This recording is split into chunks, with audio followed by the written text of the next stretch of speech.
The musty smell of aging paper, the squeak of settling floorboards, and the soft shuffle of pages turning under your fingertips. There's just something about libraries that feels different, set apart from the rest of the world in their own little bubbles of quiet contemplation and studious focus. But those strange vibes might not be entirely explained by the hushed atmosphere and dimly lit shelves, because some libraries are hiding more than just books.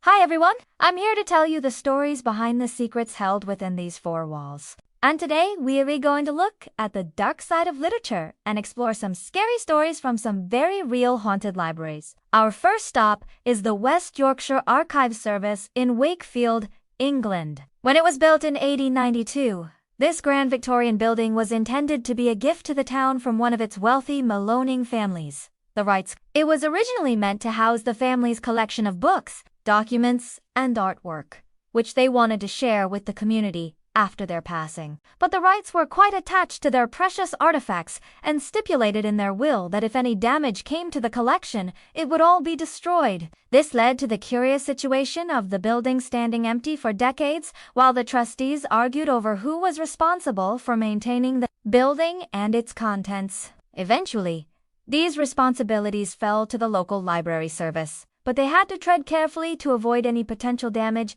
and thus incur the wrath of the Wright family's ghost.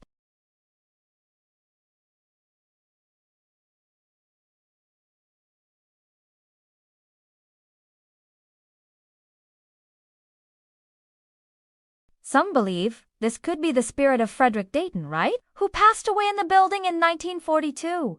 His estate was valued at over £3 million in today's money, and he left strict instructions for how his wealth was to be managed after his death. If the trustees broke any of these rules, they risked losing access to a large portion of the inheritance. And perhaps that's why people feel his frustrated presence haunting the upper floors of the building. From one haunted library to another, our next stop takes us to Louisiana State University in Baton Rouge. Back in the 19th century, the university consisted of 3 buildings, 2 of which were destroyed in a fire, leaving only the third standing. Known as the LSU Hill Memorial Library, it was built in 1913 to honor the students and faculty who died in the blaze. But it took almost 60 years for the campus to fully recover, leaving the library standing rather forlornly on a hilltop all by itself. This wasn't helped by the fact that it was constructed in an area prone to flooding, so the building suffered not only from neglect, but also from water damage throughout much of the 20th century. In the early 1970s, plans were made to renovate the library and transform it into a museum dedicated to the history of Louisiana. But construction delays meant that the doors stayed firmly shut for many years, and it wasn't until 1993 that the building finally opened to the public. By this point, it had earned the nickname the Haunted Hill because of all the strange activity reported within its 4 walls. Students claimed that books were flying off shelves, lights were flickering ominously, and chairs were sliding across the room as if pushed by an invisible hand. But when the museum finally opened, these ghostly occurrences became far more frequent. Visitors reported seeing books flying through the air and doors opening and closing by themselves. It was as though the ghosts of the former students and teachers were simply reliving the tragic day the building was abandoned. But if there is anything good to come out of this story, it's that the reported hauntings seem to have inspired at least one piece of art.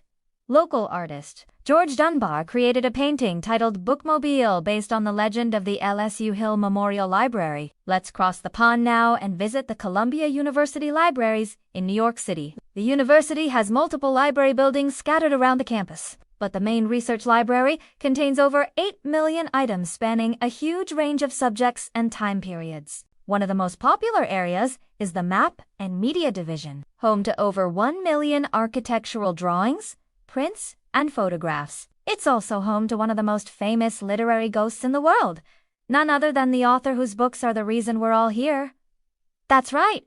Did you say boo? You didn't hear him. That's because the great Shel Silverstein is usually pretty shy about his love of spooky season. He haunts the library stacks, pushing books off shelves and generally making himself known to those who have a keen awareness of the paranormal. But it's not the only ghost in this particular building. In the 1970s, a librarian was working late one night when she heard the sound of someone walking through the stacks. At first, she assumed it was another member of staff, but then she turned around and saw no one. Then she started to hear chains dragging metal moans. Terrified, she ran to hide in the bathroom, and when she finally emerged, the noise had stopped. It wasn't until later that she learned about the story of Elizabeth Mills, a former librarian who passed away in 1937 while working in the very same stacks.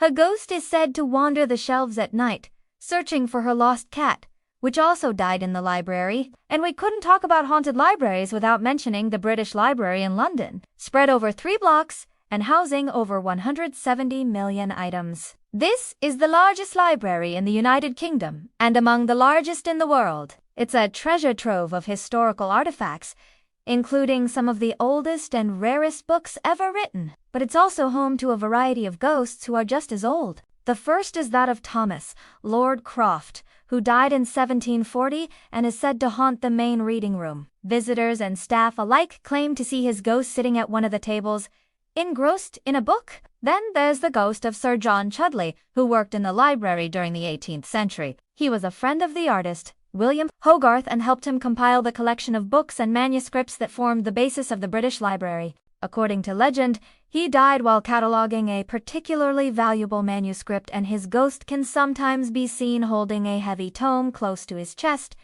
as he makes his way through the stacks. Finally, there's the ghost of Edward Gibbon, the author of the first comprehensive history of the decline and fall of the Roman Empire. He spent many hours in the library researching his book and supposedly died of a heart attack at his desk. To this day, people report seeing his ghost sitting at a desk writing furiously, never stopping until his work is done.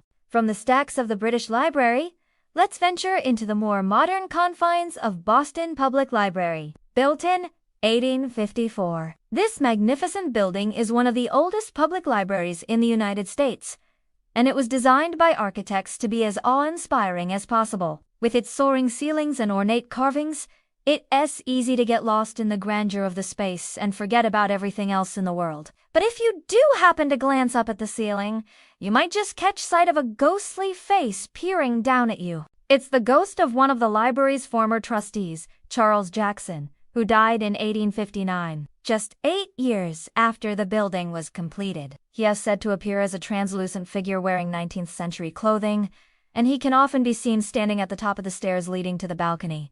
Some believe that Jackson's ghost is simply lingering here, because this was one of his favorite places in the library. Others believe that he died tragically and is seeking help or answers from beyond the grave. Whatever the truth may be, sightings of Jackson's ghost are so common that he has become one of the most famous literary apparitions in American folklore. If you enjoyed this video, then don't forget to stay tuned for more stories like these every week. See you next time!